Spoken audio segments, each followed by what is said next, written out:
Welcome to my channel Learning History Made Easy. In today's video, we will be seeing the political science topic regarding illiteracy.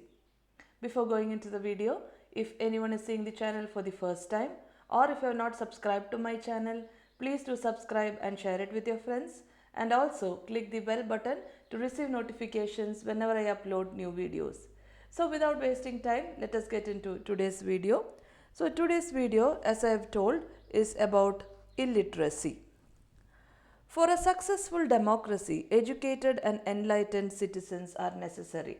So now we were learning about the development of democracy in our country. So for a successful democracy, educated and enlightened citizens are very important. Okay, and compulsory education and universal education are promoted not only in India but everywhere in the world where they want to operate democratic politics. So we have compulsory education and universal education. These are very important to operate democratic politics. Now, what is illiteracy? Illiteracy means inability of a person to read and write in any language. So who is an illiterate? What is illiteracy? An illiterate is a person who cannot read or write in any language. According to the census report of 2001, a person who can read and write with understanding in any language may be called a literate person, and a person who can only read but not write is not a literate person. So a person should be able to read and write with understanding in any language. That person is called a literate person. Now, what are the causes of illiteracy? So regarding the causes of illiteracy, the first cause is population explosion. India is the second most populated country in the world, and it consists of 17.5% of world's total population. So regarding population, India is one of the second most populated country, and it contributes or it consists of 17.5% of world's total population.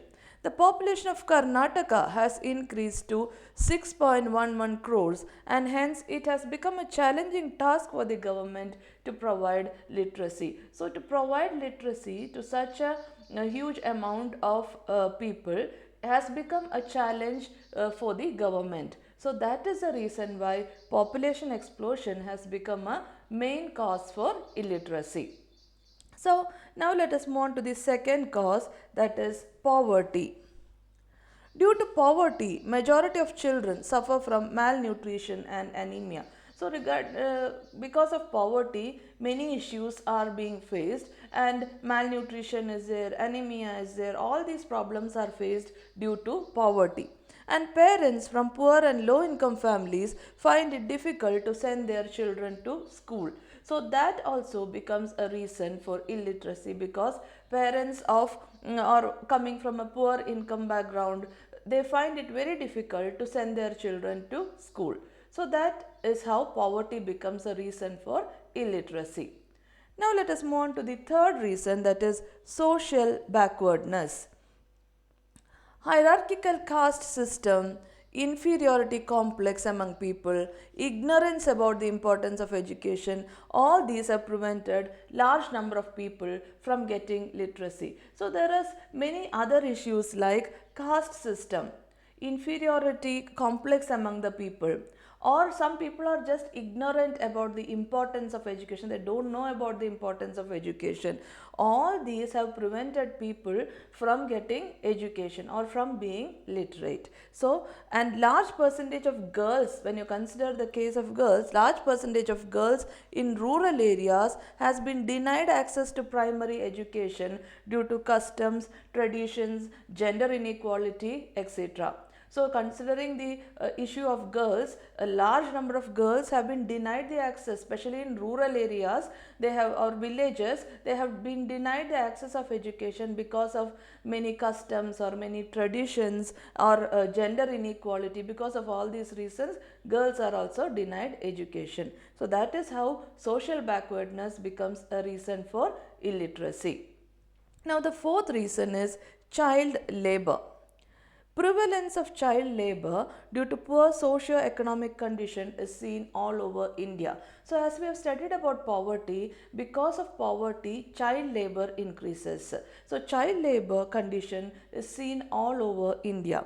According to National Crime Records Bureau report, there was almost 2 crore child laborers across the country in 2011. So according to the report, that is National Crime Record Bureau report, in 2011 there was about 2 crores of child laborers.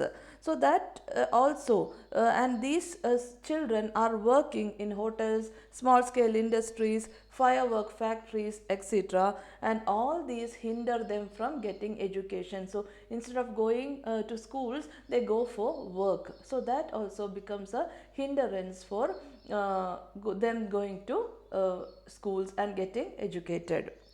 Now the next reason is poor infrastructure. Most of the schools across the country have no proper buildings, required number of qualified teachers and study materials.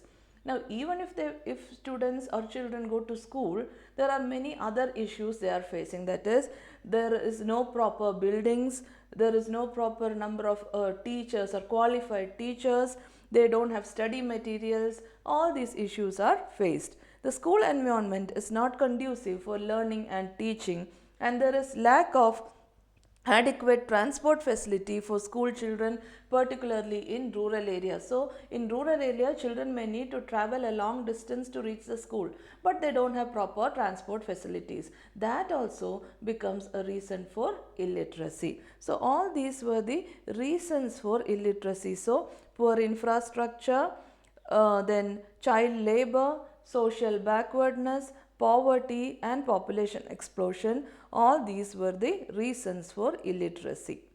Now the next topic is, how is illiteracy an impediment to democracy? See, illiteracy is a curse and an impediment to the development of democracy. We all know that it is a curse to democracy. They are easily exploited, abused by politicians and vested interests to realize their goals. An uneducated person can be very easily exploited, and they can be abused by people, abused by politicians. So all these will create a hindrance to the development of democracy. So now let us see one by one point. Lack of political awareness. Illiteracy would contribute for political apathy, and illiterate masses are not able to understand the importance of vote.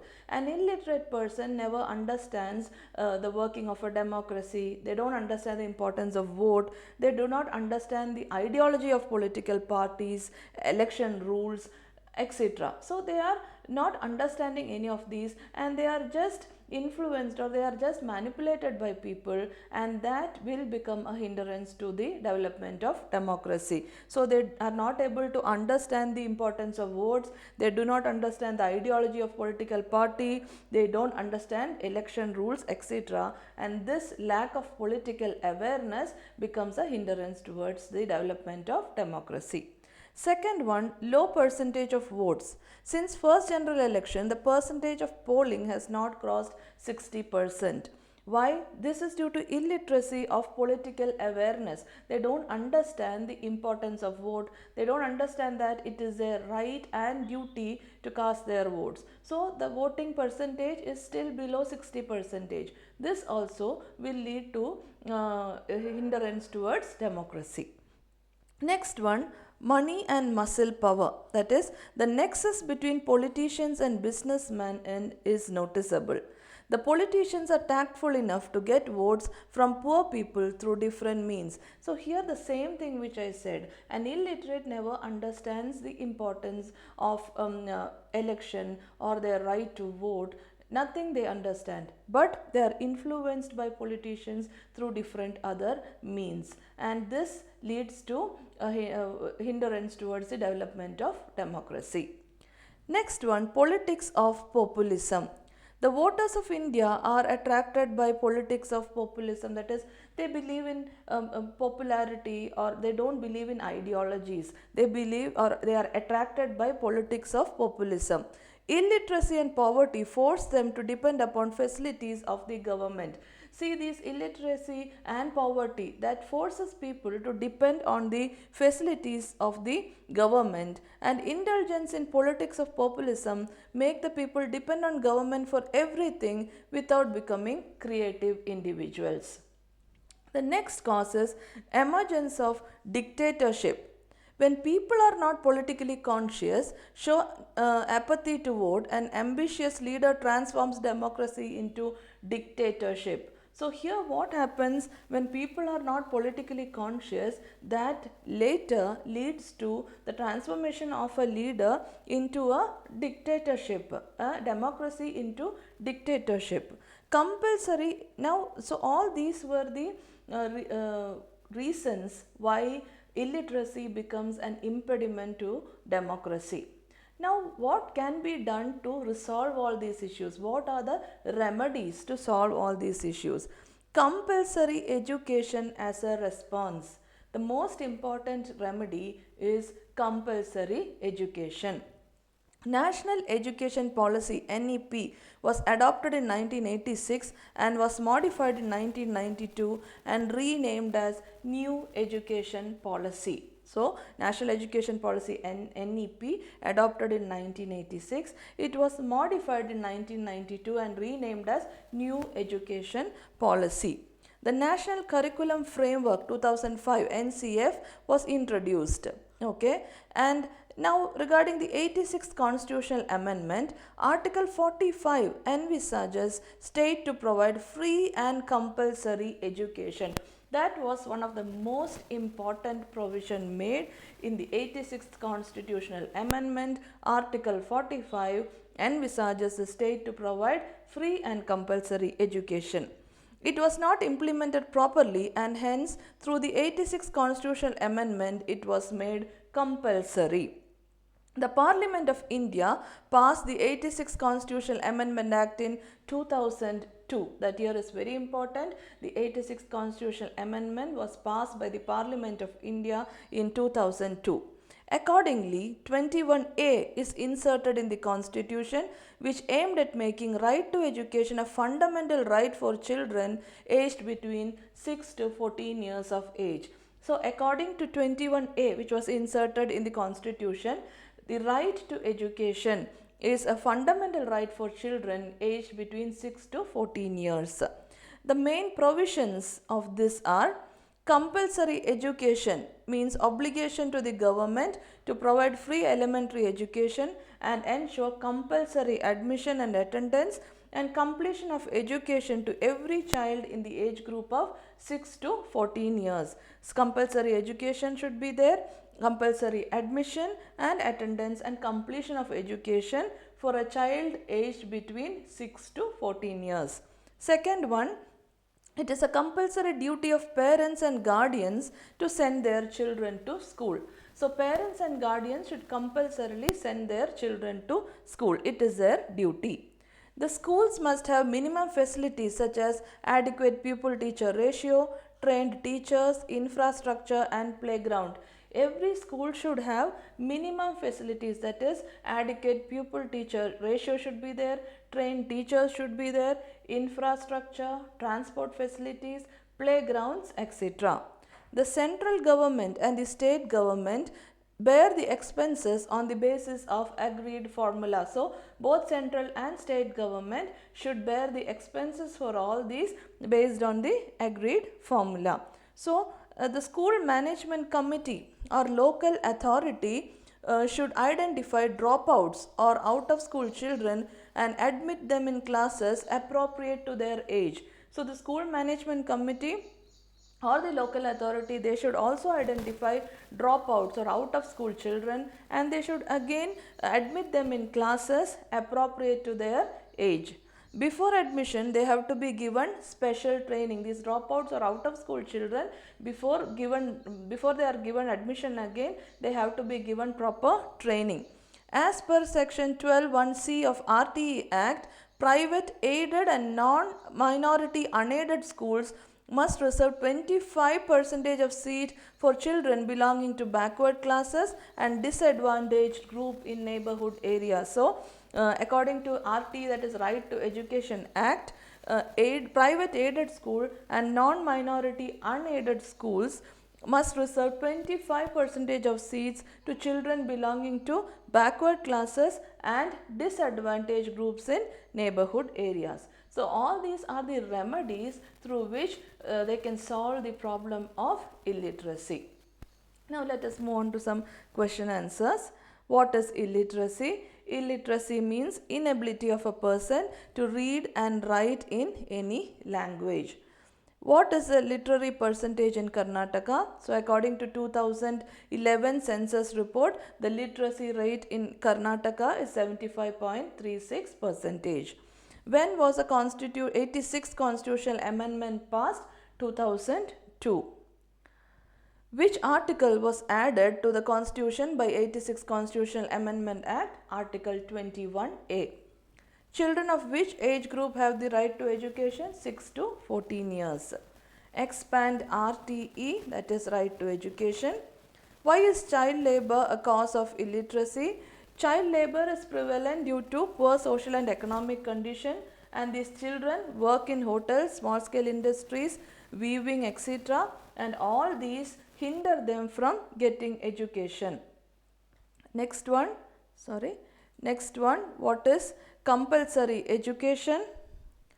Compulsory education means obligation of government to provide free elementary education, ensure compulsory admission and attendance and completion of education to every child in the age group of 6 to 14 years of age. Describe the causes of illiteracy. I have explained all the points in the video, all the headings plus explanation you have to write. What are the constitutional provisions to eradicate illiteracy as found in 86 constitutional amendments? Points are given, all the provisions you have to write as the answer. How is illiteracy an impediment to democracy? Explain its remedies. That also I have explained in the video. So I hope you have understood the topic illiteracy very clearly. In case of any doubts, you can ask in the comment section. And also don't forget to like, share and subscribe to my channel. Your likes and shares will be of a great encouragement for me to make more and more videos. So I hope to see you all soon in the coming video. Thank you for watching.